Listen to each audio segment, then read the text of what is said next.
Catharsis, could you spare a little change?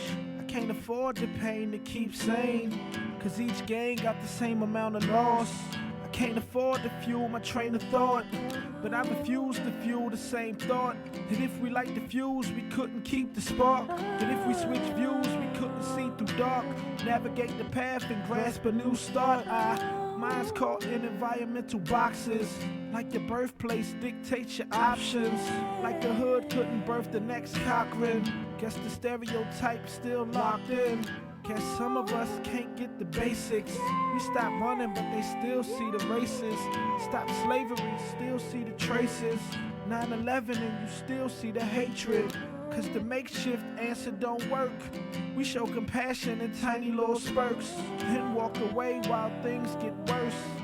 Let this verse be a challenge to search for change. I need change. I need change. You need change. Oh, change. What we need is change. I need change. I need change. You need change. Oh, what we need is change.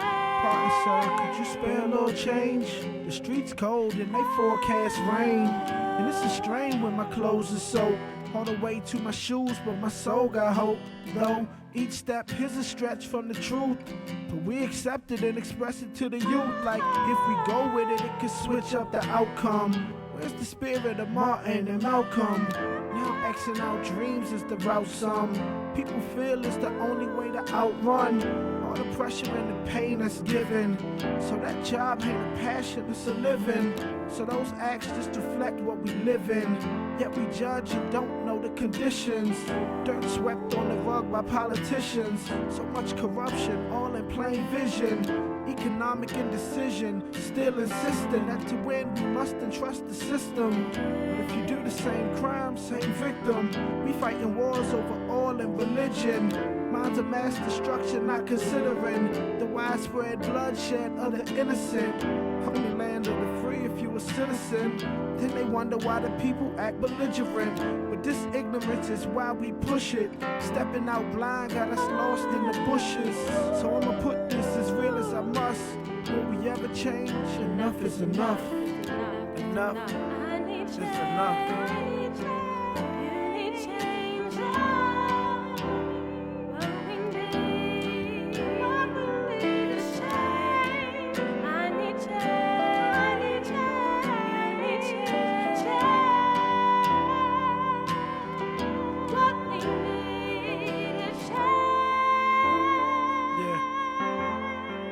Think if you took the time to change a little bit, if I took the time to change a little bit, how much change we could really make in poverty, senseless violence, war.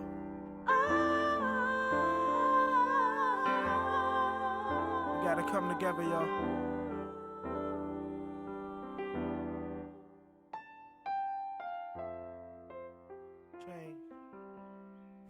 All right, can you model this situation you're telling me about? Because, you in these relationships, I hear you. Look at this one, Kyle. We are confronted primarily with a moral issue. The heart of the question is whether all Americans are to be afforded equal rights and equal opportunities. If an American, because his skin is white, cannot eat lunch in a restaurant open to the public, if he cannot send his children to the best public school available, if he cannot vote for the public officials who represent him, if, in short, he cannot enjoy the full and free life which all of us want, then who among us would be content to have the color of his skin changed and stand in his place?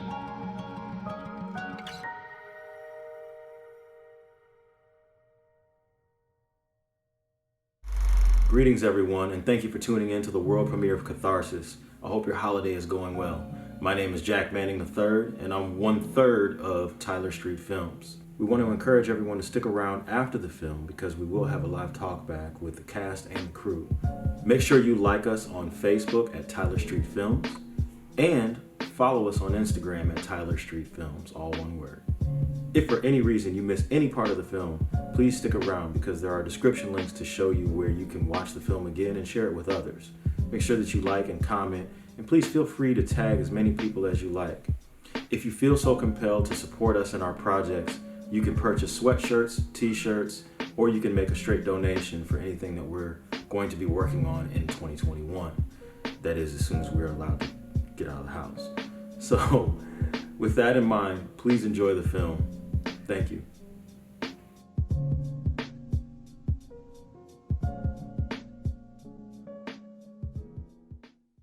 Good evening and welcome to the screening of Catharsis. My name is Dr. Ebony Rose Copeland. I'm a Hampton University alumni and I will be your host for tonight. You're definitely in for a treat. Catharsis is a short film. It's a social justice film created by 3 Hampton University alumni. You'll get an opportunity to watch the film, and then you'll also get to see the reactions of both the cast and the executive producers of the film and the writers of the film as well. Like I said, you're definitely in for a treat. If you've seen any of the Tyler Street films previously, you already know the quality of work that you're about to embark on. I'll send it over to Law, who is the director and writer of the film. What's up, Ebony? Hey, Law. Thank you for hosting and lending your gifts and talents to this event. I just want to welcome everyone to the screening. Thank you all for your support thus far. Thank you for not unfriending and deleting me after all the posting and the reposting of the posters, but you know, that's we're our own marketing team, so that's kind of what we have to do. But yeah, really quick, I just hope that you know, we set out to create something that changes hearts and minds and moves the conversation on social justice a little further down the line, to build off of the conversations we've been having and then ask critical questions. So I hope that's what we've done. And before we go into the film, I just want to bring in the cast of the film really quickly. Just for 3 of them, it'll be their first time seeing the film. So, you know, that's going to be interesting to hear their reaction. So we have Bobby DeJesus, Jamie Ragusa, and I'm looking for, we have Richard Lowenberg and Jeannie Lear Morgan and Costas Paragas. I'm looking for Costas, and there he is. All right. So this is the cast, and without any further ado, I'm going to get ready to put my little darling out on the line. And keep in mind, I'm an artist, and I'm serious about, sensitive about my, you know how the saying goes. As a parent, one of the greatest feels is to see your child hurt and knowing there's nothing you can do about it.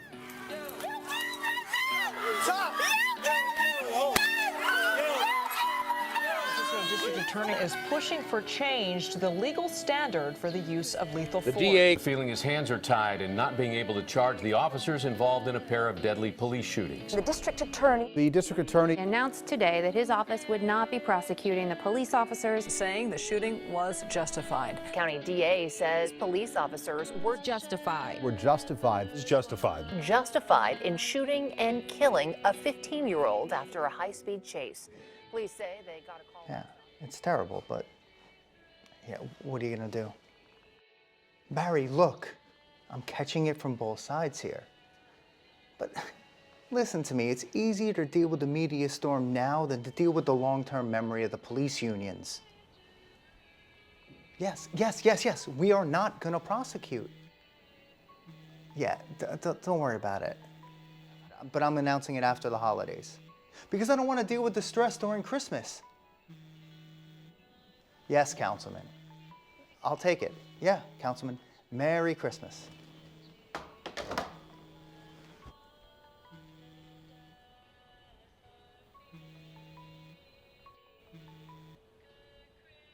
So you made up your mind? Jesus, Anthony, you scared the hell out of me. Like the ghost of Christmas future? Come on, what the hell is that supposed to mean? It means that I'm telling you that refusing to prosecute McManus is gonna come back to bite you in the ass. Like a pit bull. You know, we've been over this 1,000,000 times. I know. But as your friend, and as your ADA, I gotta say that I get why you didn't bring charges against Turner. And why we went the grand jury route with Officer Darwin, police officers Brackus, Lipschitz, and Seth. But the video on this guy, and his disciplinary record, it's too much to let it go. So you're accusing me of being an opportunist? No. I mean, everyone knows you have your eyes on City Hall, and we all know how hard it is to win without the police union support. But the union is never gonna throw one of their own over the blue wall, no matter how bad a cop he is. And if we keep letting these bad cops slide on these killings, the karma's just gonna be a big ass bitch.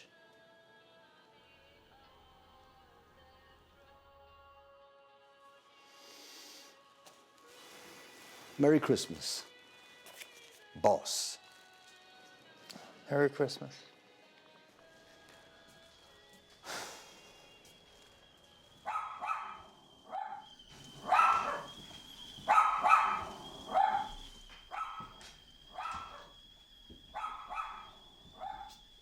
Hey, I'm home.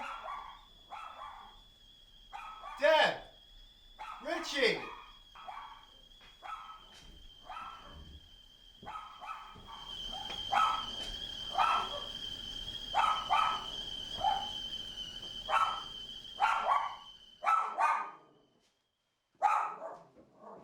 Pepper. Hey, who put you in your cage? Dad!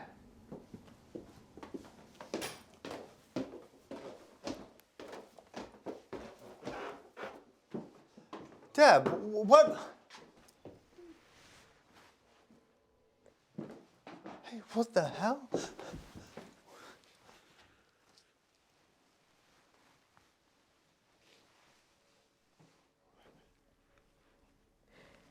Hands up, don't shoot, huh? Look, take whatever you want. I have a safe. Whatever you want, take it, it's yours. This is what it's like to be on this side. But the body cams never really convey fear. Not like this. Please, don't hurt my family, I'm begging you. Mr. District Attorney, I'm not like them. The people you protect. I wouldn't shoot someone who's looking at me with the same fear and powerlessness that I see in your eyes right now. Ma'am, if I've done anything to offend you, I'm sorry. Offend? You think I would be here right now with a gun, putting my life at risk because I'm offended? Because my feelings got hurt?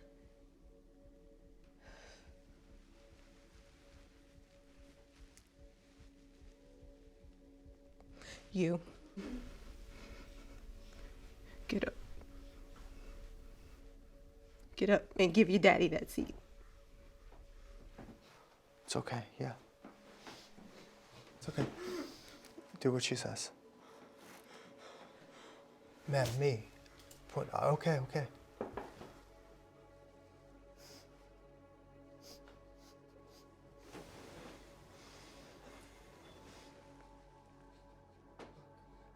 Ma'am, listen to me.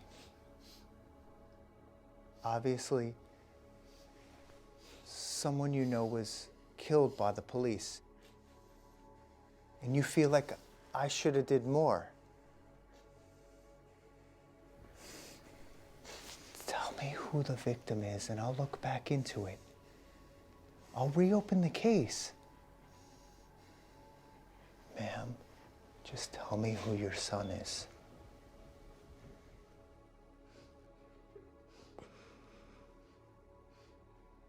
shouldn't matter. Please. No. No, no, no, no, no, no, no, sir. It shouldn't matter who my son or my nephew or my husband or my brother was. What matters is you didn't value his life enough to prosecute the man who murdered him. When the video shows the same fear in his eyes that you got on your face right now. You.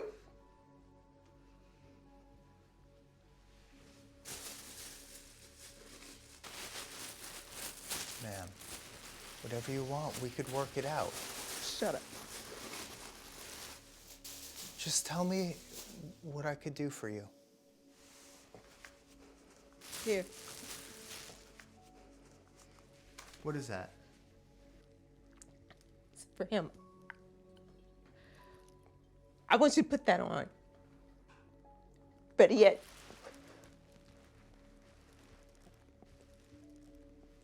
give it to your daddy and have him put it on. What's this for? Put that on his face.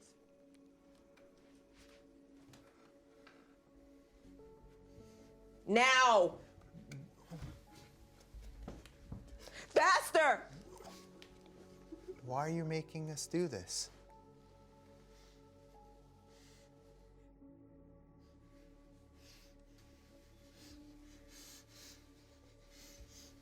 Faster. It's okay.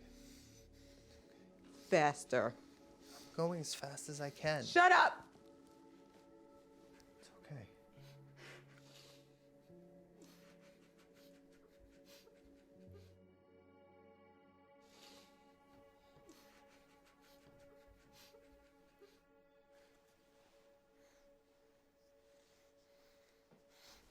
That's enough.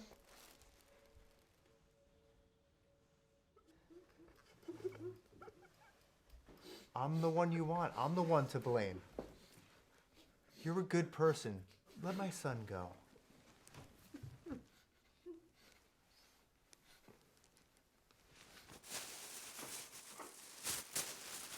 Now, put that sweatshirt on.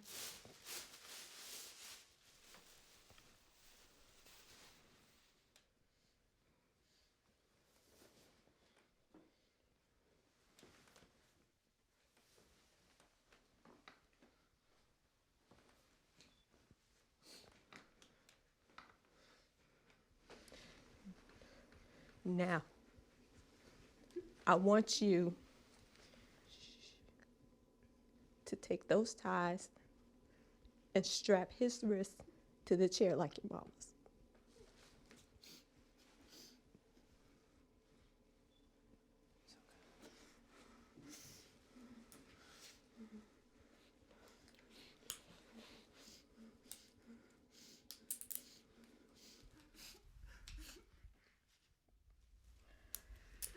Come here, baby. Get up. Get up. Stay away from my son! Shut up! Come here. Come here. Stand up. No, take me! Stand up. Come on. Listen. Grab a Listen. couple of those zip ties. Ma'am! No, just take me. Leave him. You're a good person. Leave him alone. If you're gonna shoot somebody, shoot me. Take me. Leave him. Listen to me. Me. Listen. Now, I need you to tie your hands to the banister.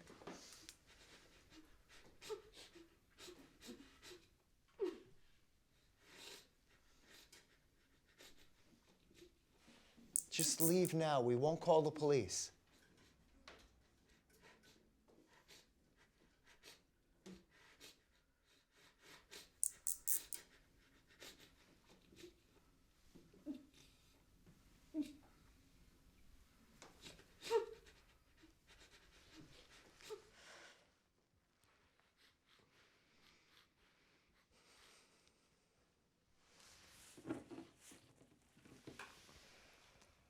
Dial 911.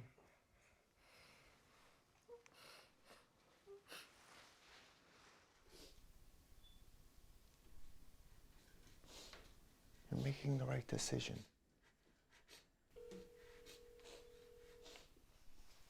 We won't press charges. Hello, 911. Hi, I'd like to report a break-in at 475 Castile Avenue between Garner and Rice Street. Tell me what they look like, how many of them are, whether they're Yeah, men, man, in black hood and something in his pocket. Okay, stay on the line with me. I've already got officers started. Do not hang up. Please hurry. I've got officers already on the way. I'm going to keep you on the phone until the officers get there.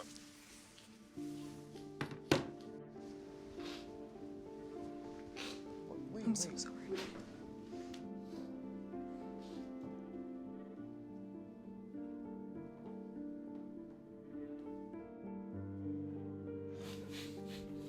Listen, we could work this out.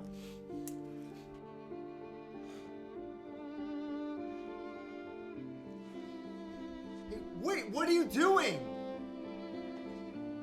Why? Just because I fucked up doesn't make it right!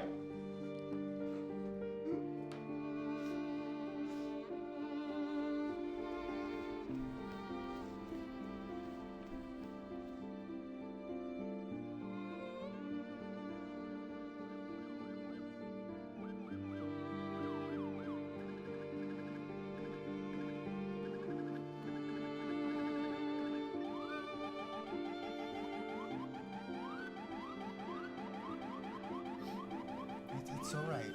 It's okay. We'll be fine. The cops are gonna let us out. It's okay. It's all right. Get on the floor! Get on the ground now! I said get down on Hey, the no! Stop! It's a kid, he can't move! He can't move, you idiot! Stop! No! Stop it! Listen! It's just a kid! It's just a kid! It's my kid! We can't move, you idiot! Get down on the Stop ground! it! Stand down! No!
Welcome back, everyone. We'll clap it up for the film. Great job to the actors and the actresses. I see Jamie taking a big deep breath as she exhales. This is actually my third time seeing the film, and I gotta say that my stomach still kind of goes into the pit, or my chest goes into the pit of my stomach as I watch the film. We're gonna get some feedback from the actors and actresses that this is their first time actually seeing the film, and then we'll also get some follow-up feedback from some of the actors who actually helped to produce the film. I'm gonna start with Jamie. So Jamie, if you can unmute yourself. So Jamie, a couple questions for you. What of this film had you seen before now? And tell me what your thoughts are of the finished product. Oh, thanks for letting me go first. I'm like still trying to compose myself. Well, let me tell you while you get your breath, you did an excellent job. I mean, what you did with your eyes was phenomenal, I have to say. So kudos to you. Thank you, Ebony. Thank you. I've only seen a little snippets of the beginning that Lost sent me just to edit something that I wanted to put in my reel, but I didn't see the whole thing in its entirety, and I didn't see the latest edit. It was weird as I was watching it back. There was part of me watching it for the first time, but also part of me like going through the emotions again of filming it that night. And it's just, it's really powerful, and it should be a lot, and it's meant to be a lot. And I hope people look at this and take it in and are empathetic. And I hope that drives for them to take action. But I think it's really important to understand the pain that's behind all of this with the Black community. And yeah, I think it's really powerful. Yeah, you were, all you guys were amazing. And I know in your case, just acting without words and just from the eyes, you know, that was a challenge. Something that, you know, again, was partially shared by Richard as well, without words, you know, and, you know, I think a lot of times, you know, the acting that happens when there are no words, you know, sometimes really demonstrates, you know, some chops, you know. So yeah, thank you. Yeah, so my next question was Richard, because you also didn't speak in the film, but emoted very much so. So tell us what it was like to play the role, and you know what your reaction is to seeing the finished product as well. Yeah, it's very powerful to watch, and I'm still processing sort of the weight of it. It's definitely a challenge because without words, you have to, you know, the words sort of give you a path up and down, sort of, you know, the arc, if you will. And so without the words, you have to maybe bring a little bit more of that from your own imagination. So it's a different kind of challenge, I think. And I mean, the experience of shooting this was, like Jamie was saying, almost as powerful as watching it, sort of being in that room and feeling like this situation feels real, and heavy, except, you know, here it is in 8 minutes, and, you know, that particular stretch of scene versus shooting it for hours and hours and hours and sort of really living with that weight. Yeah, and also the challenge of, you know, obviously of literally being in blackface, and you know, that was, you know, that was not easy. You know what I mean? That's not easy.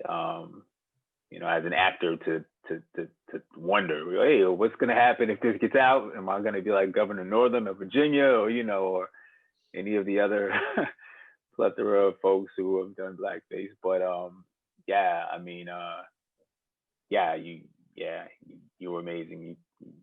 You took it on. So yeah, thank you. Yeah, I was, you know, after first reading the script, hesitant, you know. Yeah, I remember. It's really something that I want to, you know, do. But after talking to you and thinking about, you know, what the film is about and how important it is to have this story out in the world, I thought it was, you know, worthwhile. So here we are. Richard, I have a question. What was your hesitancy?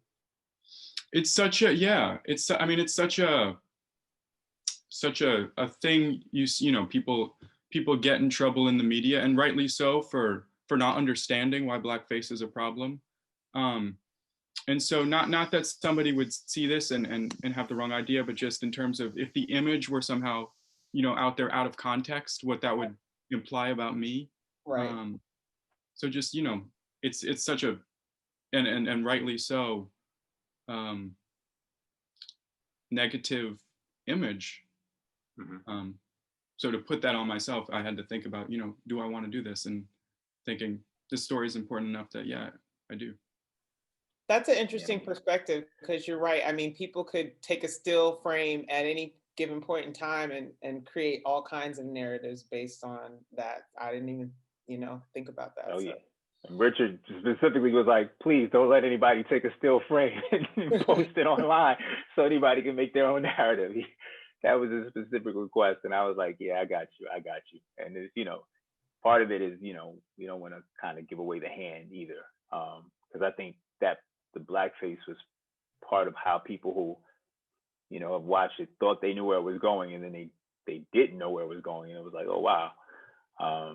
So yeah. All right, so Mr. Costas, you're up. This is your first time seeing the film as well, and you represent a lot in this film. A lot of structures, a lot of entities, a lot of things. So give us your thoughts on playing the role, and then your feedback with regards to the film.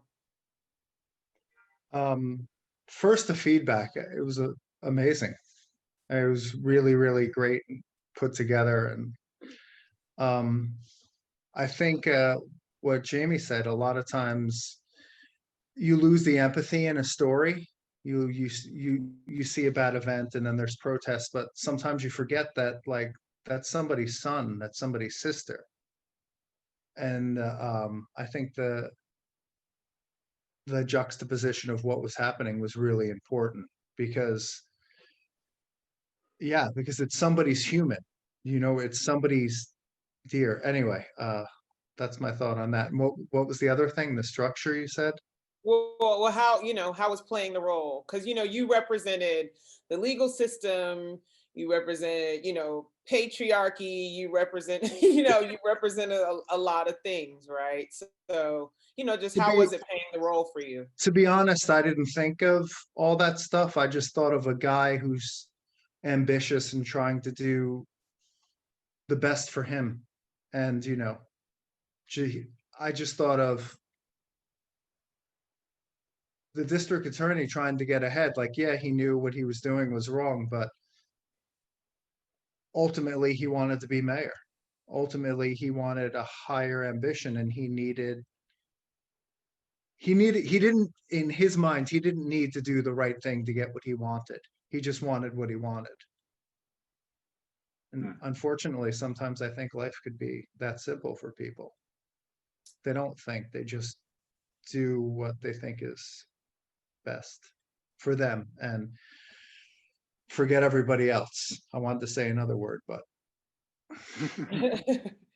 I also, I don't know if this was editing or if this is, how it was supposed to be written, but I found it interesting that the mom, it appeared, knew what was going to happen well before the police got to the door, whereas your character did not seem to understand what was going on up until it was about to happen. And, do you think if it was you, Costas, that would have been the case? Or, was this person, because he was on that side of the law, that he didn't recognize what was about to happen? Or, what were your thoughts about that? So the ending beat, I thought as the character that he would actually be so self-righteous that the law is on his side. There's no possible way this could go wrong. It's his son. Like, I'm the district attorney. This isn't gonna go wrong. This is me. I'm privileged, right? Like, it's not gonna go sideways. And that's the way I played it. Right. Yeah. And just to piggyback on that, and Bobby and Genia can weigh in as well. Like I remember Costas, us specifically, like making those decisions on set, and working through it. And I thought that I thought the way you because at first I think we were like looking to be a little more I won't say animated, but because there's two ways you can be in that situation, right? The way we think we are, which would be, either more panicked or more agitated. And we decided, to go with the more reserved kind of in control aspect. And I like the way you brought that to the table, this sense of you're trying to talk this poor woman out of making a big mistake that you still have the power, which is something that they brought up during the screening. Ebony will remember this idea that your character was so in tune with this idea of his own power and privilege that the way you carried the character seemed as if you felt like you were in control, but it really was aloof at the same time. And I loved it. I love it every time I watch it, even the reaction to how it's not clicking to you at the end. I loved it, man. That's one of my favorite parts. So just want to throw that out there. Yeah, the screening, the audience, brought up the fact that you were negotiating as if you had any control over the situation, and validating the mother as if she needed your validation that you're a good person and we won't have to, all these things. And it's like, sir, you don't have the gun. Like, you don't have literally any control in this circumstance, but like that literally never crossed the character's mind. Yeah, so we'll get to Bobby and Genia. So as a producer and an actor, what are your thoughts about the finished product, and, kind of talk about, when you come up with an idea and how it comes to fruition. You guys can pick who goes first. Or I'll let Genia go first. Yeah, I was just gonna say I'll let Bobby go first. Well, whew, goodness gracious. As a producer, you want to definitely get involved with content that you care about and sometimes feel may be underrepresented out there. Sometimes it's a bit challenging to do so, but definitely when you believe in the conversations that you feel need to be had, and you believe in the art, because we are the art, it makes it simple to do so, even though it's challenging. And sometimes you never know how it's going to be received when you put something out there, but your heart's in it. I think people just, they get it, and then hopefully see another side of things in order to be inspired and aspire to make changes. As an actor, unfortunately, sometimes things are, too true to life. And I couldn't have even anticipated a more apropos time to do something like this and, put it out there for the world because of everything that's happening this year, and what has happened. And we can go through the list of names. And that's in real time. But as far as the character, I had plenty of experience outside to draw from, and actually speaking with a bunch of mothers and aunts and people who've lost loved ones to police violence. It's insane. It's insane. And unfortunately, just the art is imitating reality. But overall, I think this is going to shed some light and do some good in the world. And so I'm so happy to be a part. No, I'm not. I'm not happy. That's fleeting. Like my heart's full of joy to be a part of this team and the amazing the writing and direction of Law and everybody and their just immaculate talent. Um, Mind you, he created this like I want to say like well before I won't put the years on it, but well before any of this started happening in 2020. And shout out to you all and for riding through this. And we gonna be all right. Thank you. But there's some changes that need to go.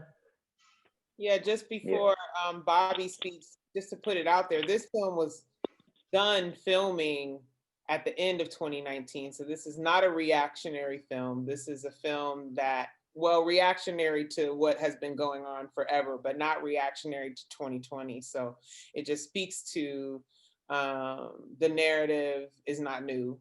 And, all things align as they should. So the timing has, makes it so that now it's on point and timely, but this was done prior to 2020. Yeah, we were actually shooting a year ago. You started, yeah. Mm-hmm. Yeah, exactly a year ago we were shooting. We were Mm-hmm. all up late. And then continued a year later. Mm-hmm. So you don't get her done. Yes. Mm-hmm. Okay, Mr. Bobby. Yeah. Bobby? Hello. Well, I mean, as a producer, everything that Genius said, actually everything that Genius said, period, everything. But I'd have to say, when something comes across, across your desk, let's say, a project that is so powerful, something that is so moving,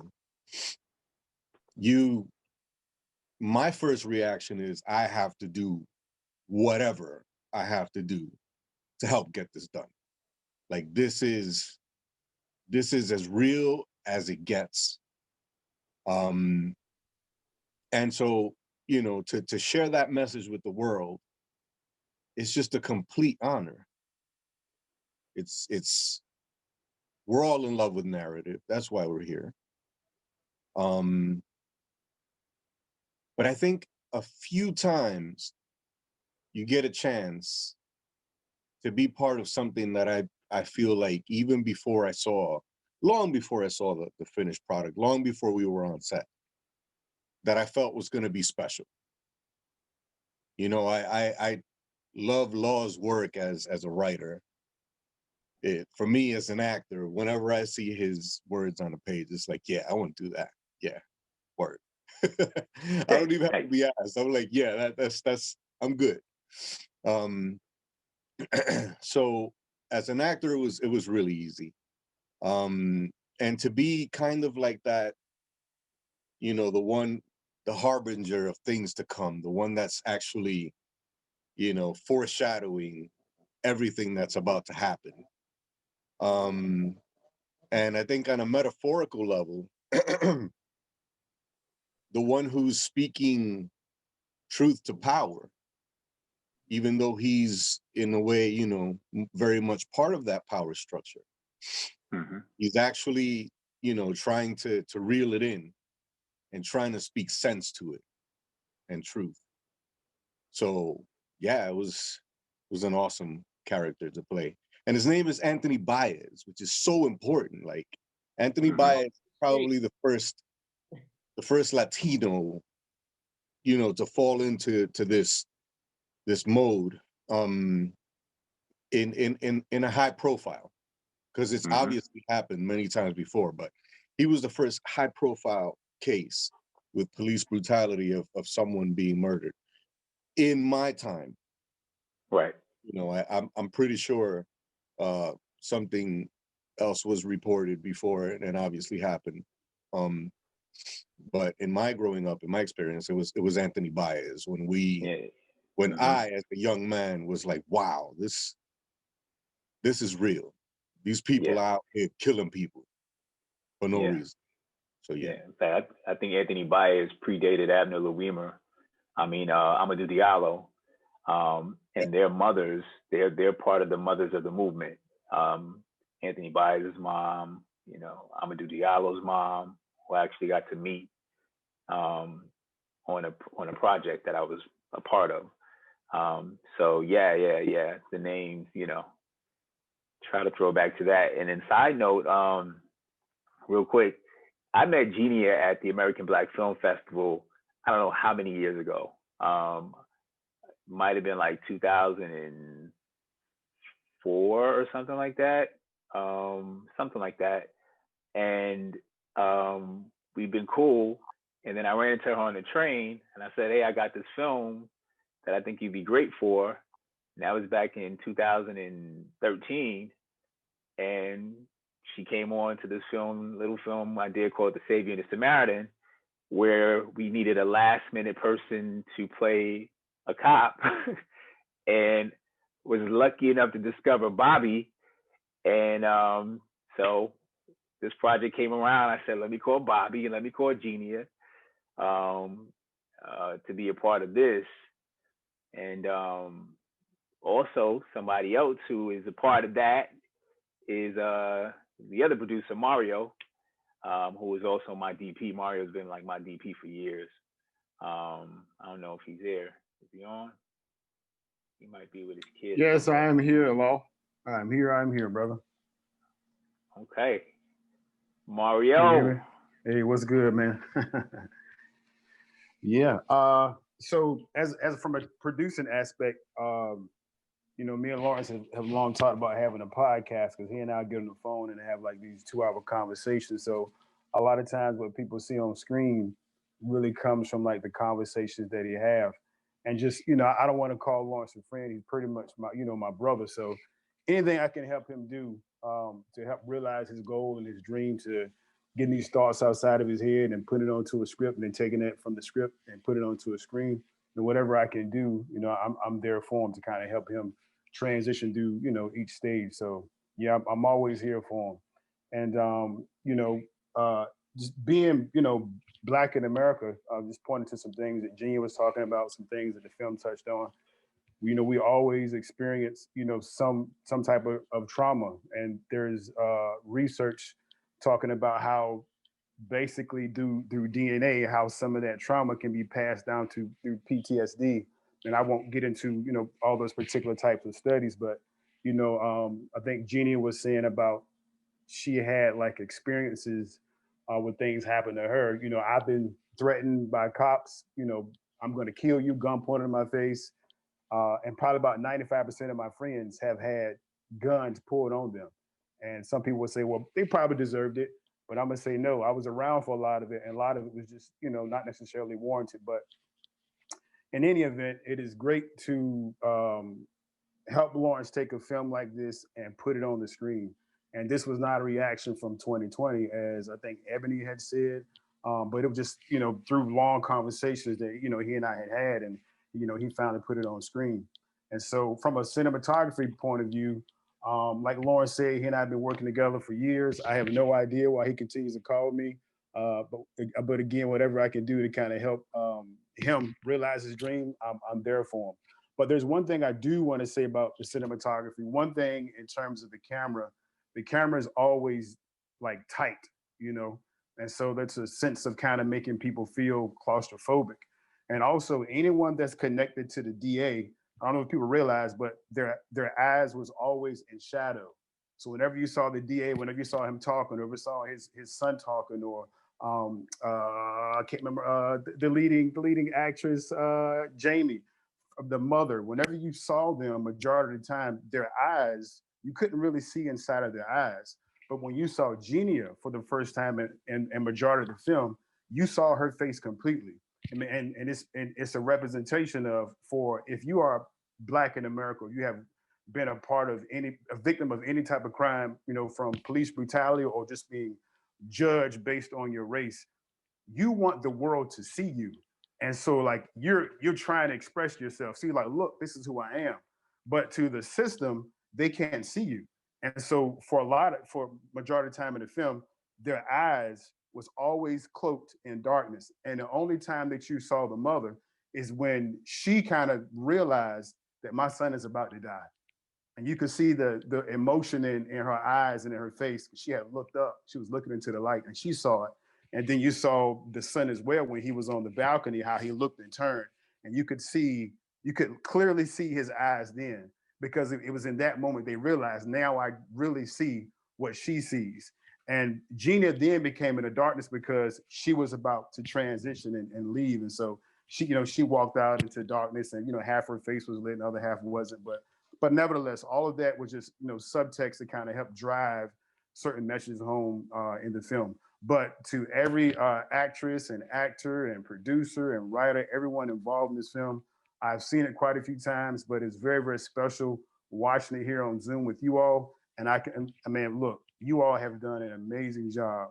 And I know for a fact, each and every one of you are going to walk away from this being more positive, being more educated.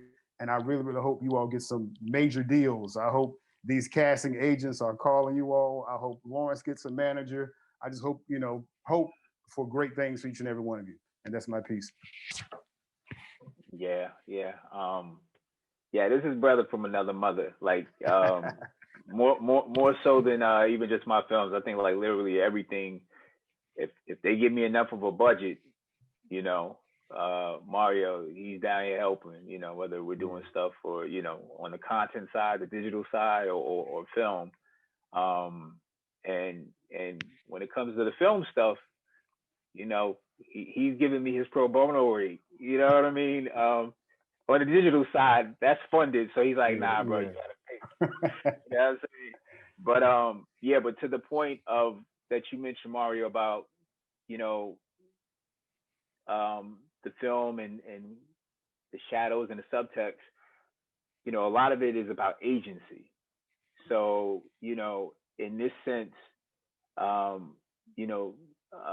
Jamie's character has no agency. She can't speak.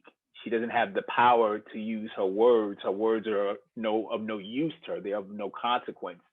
The only thing that she hopes is of consequence is the fear and the pain in her eyes, the emotion that hopefully somebody has. Hopefully the humanity in Jeannie's character as the mother will connect, and that'll be enough. Which is a constant, refrain. Like if you watch enough of these videos where parents are pleading with, police, pleading, like, please stop. Their words just kind of go deaf, but they're hoping that maybe there's something in the tone of my voice, something in my face, that will connect. And that's the only agency she had. Whereas on the flip side, in this case, Jeannie's character, as the Black mother in mourning with the gun and the power, she has the agency. She has the power. She has the authority. She has the control over the situation. She has the macro view of how this is going to play out. So yeah, I'm glad you brought that up, because that was that subtext. And there's like a lot of subtext in the film. I mean, they live on the corner of Garner and Rice Street. You know what I mean? Like, there's some subtext. The blackface, subtextually, it's throwing to the idea of of how you have a lot of white folks who can temporarily, take on either allyship or non-allyship, literally put on blackface to take on aspects or appropriate aspects of Blackness, but they can remove it to avoid consequences, right? They can remove it. They can move in and out of it. Whereas Richard's character wasn't able to move out of it. He didn't have that agency to move from that. So the subtext in there, for those who didn't get it, if you look back. So and then Lauren, remember at the screening, since Richard wasn't there, you know, there was a discussion about why he didn't speak because his mouth wasn't covered, you know, and there was a question of, was it fear? Were you, you know, developmentally delayed? You know, that was a conversation where it was like, what was happening? And one of the things that came out in talking about agency was that, you know, you represented a lot of times, you know, how people speak about Black people, like they could have done this, or they could, because theoretically he had agency, right? He wasn't bound. He could use his mouth. He could, you know, he could have done all of these things that could have avoided this situation, when the reality is he didn't, you know, for whatever the reason was, we don't know, but whatever the perceived ability that he had wasn't real, whether that was fear or whether that was, you know, whatever it was. Yeah, which I thought was very interesting, the points about literally people, and the number of people are like, well, was he developmentally delayed? I never thought about that, but that is a very real aspect of a lot of these killings. Like a lot of these killings involve police dealing with folks who are either developmentally challenged or have mental health issues that they don't have, again, the power or literally the faculty or agency to communicate, to respond to your authority, to process the fear that I feel a number of officers believe should be inherent in anyone who's confronting them. They believe that there should be an inherent amount of intelligence that informs you to be fearful enough to obey. And so yeah, I thought that was a point. I don't know if you had any thoughts on that, Richard. Can I say something real quick? I'm sorry, real quick. For Richard, I never looked at his character as being like having anything wrong with him. I looked at his character as kind of being caught in the middle, because when you do something to someone, it not only affects you, but it affects other people. So when you get caught in the middle, sometimes you don't know what to say. You don't know how to react. You make sense what I'm saying? And so like if a father gets killed or a mother get killed, it's not just the mother who dies. That's another mother who lives without a child. That's a kid who lost a parent. That's a husband without a wife. That's an uncle without a niece. And how do you respond to that? And for you as a child, like, he doesn't have the mind of an adult. So what can he do? Like, I don't know what to do. I'm looking at my dad for help, and he's trying to plead, and my mom, she tied up. So like, I don't know. The person I'm looking to rescue me, he's doing his best to wiggle his way out of it. And then he finally realizes that there's nothing you're going to do that's going to save me. And what's so powerful is, and everybody's performance is great, but I go back to Jamie, is that when she realized that with her eyes, that I can't save my son. I can't save him. You get what I'm saying? Mm-hmm. So, and you can see, like, it took something away from her. You know what I mean? And for me, I felt that, and I saw that in her eyes, and that's what I kind of got from Richard's character. He was just kind of caught in the middle, but yep. No, I think that's sort of my approach to it as well, was that paralysis that comes with the fear of a high stakes situation. You know, having a gun pulled on you, you know, your brain can do all sorts of things and is not thinking how you would think if you were removed from the situation, which, you're totally right, comes up in a lot of these, you know, cases with police on both ends. But especially, you know, the police aren't thinking either, and you get that adrenaline, and I think any sort of high stakes situation, you know, it's often people aren't thinking, or which is why you know, people shouldn't have so much power when they you know aren't equipped to deal with those particular situations. Yeah, I mean, for me, people who watch it, for example, I've had a couple folks who say, you know, or think you know, I feel like, you know, the father should have done this, you know, should have been like, yo, you know, I'm gonna do more of this and I'm gonna get out of that, you know. And I feel like the mother should have like ripped their arms off. As a mother, I would have ripped. And I'm like, you don't know what you would do in that situation. You don't know. I mean, and you see so many videos, again, between Flip, and we get to bring Tiffany in as the writer of Flip, but between Flip and this, watching so many of these police brutality videos, not just the killings, which, you know, I'm hoping I don't have some weird PTSD from the research of it, but you watch enough of them where you see dudes who are, you know, are like, you would think would be like, yo, get your hands off my son, get the mother, blah, blah, blah, blah, blah.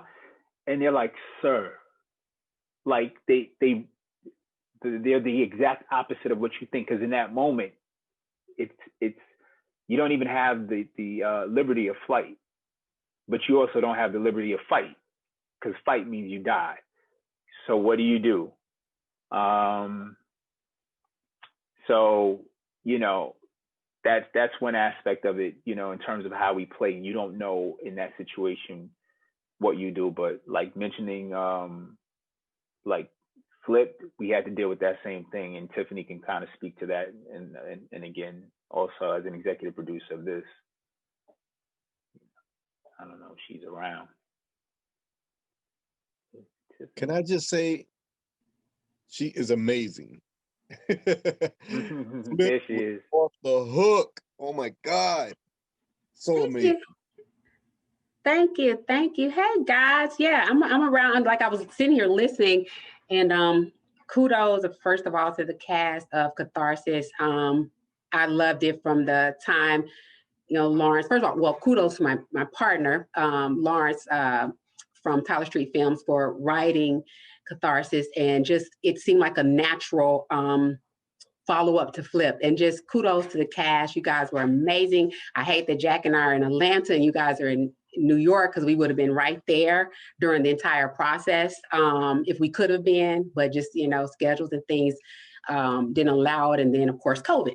So it was just an amazing film to watch, and your acting and your reactions, especially just thinking about Jamie, and she didn't have any line. Her everything was in her face, and just the tears and it was chilling.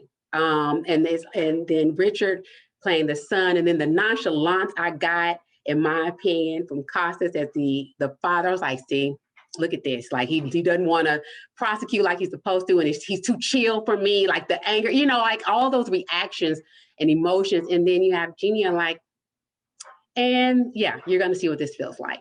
And when she exited out of the house in those flights, it was just like, yeah. It was, so kudos to the cast. You guys are amazing.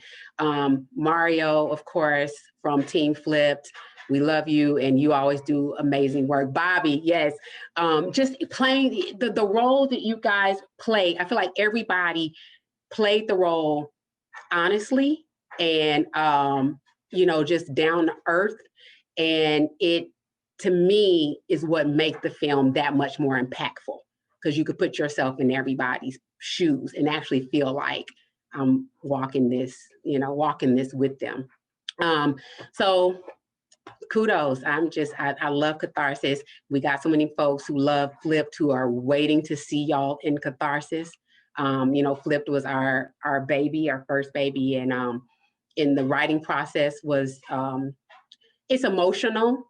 And then I just have great partners who they could see whatever I wrote and be like, let's change this, or let's think about this. And we can battle it out. Like Lawrence and I still laugh about the one scene that he was like, Tiff, I think we're gonna have to cut, when they're in the bathroom and she reaches to touch her hair. And I was like, oh no, that won't be cut, because I'm representing for Black women right there, sir. We're keeping it. So like we would go, you know, back and forth to come up with this, what we feel like project that we're very proud of. And then this next step, Catharsis, just takes it to the next level. And if you guys have seen Spike Lee's latest trailer, then you see y'all are right on target. you hit the nail on the head with your portrayals and with this storyline, because he, in my opinion, is essentially a form of catharsis that is about to come out, that Spike Lee did. So you guys have to take a look at that trailer. But congratulations on a job well done. Thank you, partner. Yeah. All right. Well, again, I just want to, I'm a huge fan of Tyler Street Films, Flipped, and now Catharsis. And I would say that this cast, you guys did an excellent job. I think this is a unbelievable piece of work. Art lives forever. It makes people immortal, right? It lives far beyond the people who created it or participated in. And this is definitely something I think you guys should be proud of to put into the universe. And I'm excited to see what people's responses are. I'm excited to see you, the audience, what your responses are. Lawrence, is there anything else that you want to add? Yeah, two things. Want to shout out Tiffany wrote and is starring, and she's an actor as well. I don't know if you could tell by the way she was, some of the terminology she was using, but a script, a film called Darling Nikki, which is in post-production, and it deals with mental health, which is obviously, especially during COVID, a very important subject matter to tackle. So I want to shout out that, kudos for that, and then hopefully soon you'll be seeing a lot of behind the scenes, and I'll be reposting and posting and reposting that as well. Also, again, I don't know if anybody watching is, part of ICM or Paradigm or UTA, I don't know, CA, I don't know who's still around, but you have some talented actors here. I don't even know if you guys, need, but I think casting agents, managers, please look at these performances. You definitely want these people on your roster of talent, of clients. And for you guys watching, again, thank you for your support. If you can, please share, and share again. The link to the actual film by itself will be down below, as well as the film will be available on YouTube. It'll be on Instagram. You can always go to the website, divinerightdigital.com. I'm sorry, that's the digital site. Divine Right Pictures, DIVINEWRITE, pictures.com. And go to the development page where you find Catharsis, and you can watch the film there as well. And again, if you can share it, because, we think the message is important. And there's a larger television concept that, I can't wait for us to, kind of put out there and start pitching soon. So you guys, your support, email friends, invite friends, have watch parties. Share. That's it.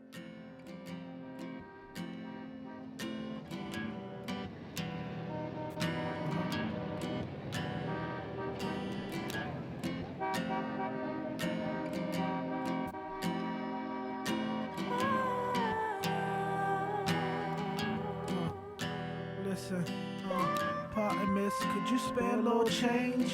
I can't afford the pain to keep sane, cause each gang got the same amount of loss. I can't afford to fuel my train of thought, but I refuse to fuel the same thought, that if we light the fuse, we couldn't keep the spark, that if we switch views, we couldn't see through dark, navigate the path and grasp a new start. Mine's caught in environmental boxes, like your birthplace dictates your options, like the hood couldn't birth the next Cochran. Guess the stereotype still locked in. Guess some of us can't get the basics. We stop running, but they still see the races. Stop slavery, still see the traces. 9/11 and you still see the hatred. Cause the makeshift answer don't work. We show compassion in tiny little spurts, then walk away while things get worse. Let this verse be a challenge to search the change. I need change. I need change. You need change. Oh, change. What we need is change. I need change. I need change. You need change. Oh, what we need is change. Pardon, sir, could you spare a little change? The streets cold and they forecast rain. And it's a strain when my clothes are soaked all the way to my shoes, but my soul got hope. Though each step here's a stretch from the truth, but we accept it and express it to the youth. Like if we go with it, it could switch up the outcome. Where's the spirit of Martin and Malcolm? Now Xing out dreams is the route some people feel is the only way to outrun all the pressure and the pain that's given. So that job ain't a passion, it's a living. So those acts just reflect what we live in. Yet we judge and don't know the conditions. Dirt swept on the rug by politicians. So much corruption, all in plain vision.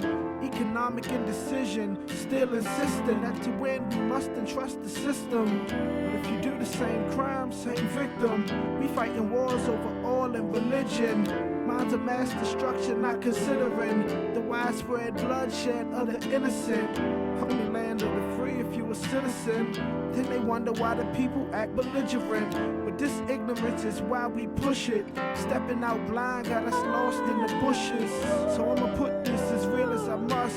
Will we ever change? Enough is enough. Enough is enough.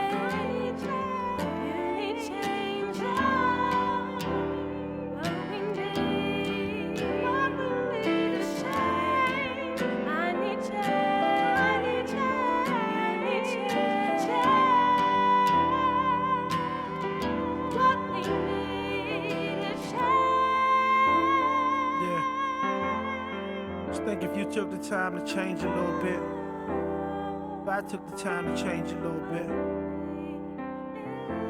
how much change we could really make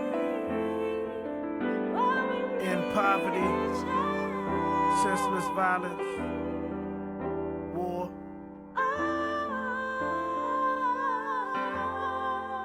We gotta come together, y'all.